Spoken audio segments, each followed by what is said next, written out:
We've all heard that the government can just print more money, right? But is it really that simple? Why can't a government print as much money as it wants to solve economic problems? Let's explore this idea, and we'll look at a real-life example, Zimbabwe. Time code, 00:00:060 to 00:00:080. Title: Why can't the government just print more money? On-screen text. Title of the video. Imagine if your country's government decided to print more money. At first, it might sound like a good idea, more cash in people's hands to spend and invest. But in reality, printing more money can lead to severe consequences. To understand why, we need to dive into a key economic concept, inflation. Time code 00:00:140 to 00:00:180. Inflation happens when the prices of goods and services rise over time. It's usually a sign of a growing economy, but if there's too much money in circulation, inflation can get out of control. Let's break it down.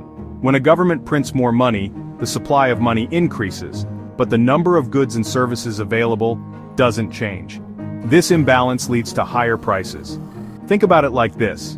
If everyone suddenly had more money but there's the same number of cars, houses and food, then prices for these items would skyrocket. A real-life example of this happening is Zimbabwe in the late 2000s. In an attempt to deal with a variety of economic problems, the government began printing large amounts of money. But instead of solving the problems, it led to one of the worst cases of hyperinflation the world has ever seen.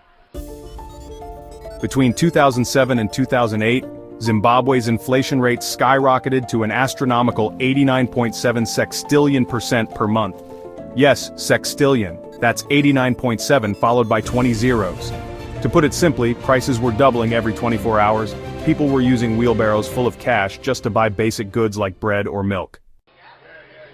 People would wake up to find that the money they had saved the day before had lost its value. A loaf of bread could cost millions of dollars one day and billions the next.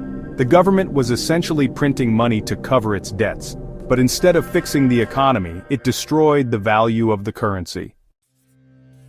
Let's get a bit deeper. The reason printing more money causes inflation is rooted in the basic principles of supply and demand. When you increase the supply of money without increasing the supply of goods and services, money becomes less valuable.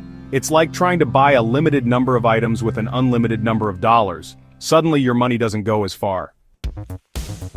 Imagine you have $100 and want to buy a loaf of bread that costs $10. If the government suddenly prints $1,000 more, there's now $1,100 in total, but the bread still costs $10. Over time, more people with more money will try to buy that same loaf of bread, so the price will go up.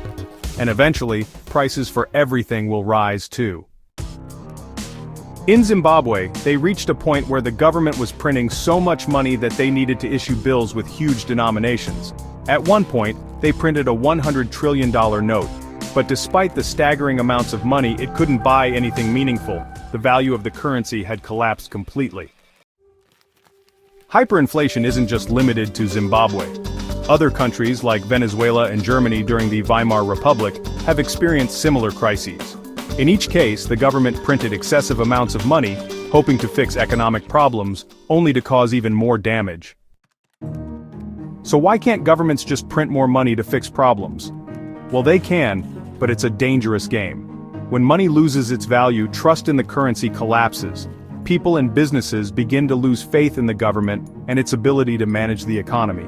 This can lead to economic instability, unemployment, and a complete collapse of the financial system. Once inflation spirals out of control, the government may even have to abandon its currency entirely, as Zimbabwe did in 2009 when they stopped printing Zimbabwean dollars and switched to foreign currencies like the US dollar. Central banks are carefully tasked with managing the money supply. Rather than printing more money recklessly, they adjust interest rates, control inflation, and maintain economic stability through various policies. The goal is to keep inflation at a moderate, predictable level to ensure the economy continues to grow. While printing money may seem like a quick fix, it's clear that it can lead to disastrous consequences. Zimbabwe's hyperinflation is a stark reminder of why managing a country's currency and economy requires careful planning and balance. So, next time someone suggests printing more money as a solution, remember, it's not the magic fix it may seem. It's a delicate balance, and getting it wrong can cause chaos. Understanding the real reasons behind inflation and how economies work helps us all make better decisions in an increasingly complex world. Thanks for watching. See you next time.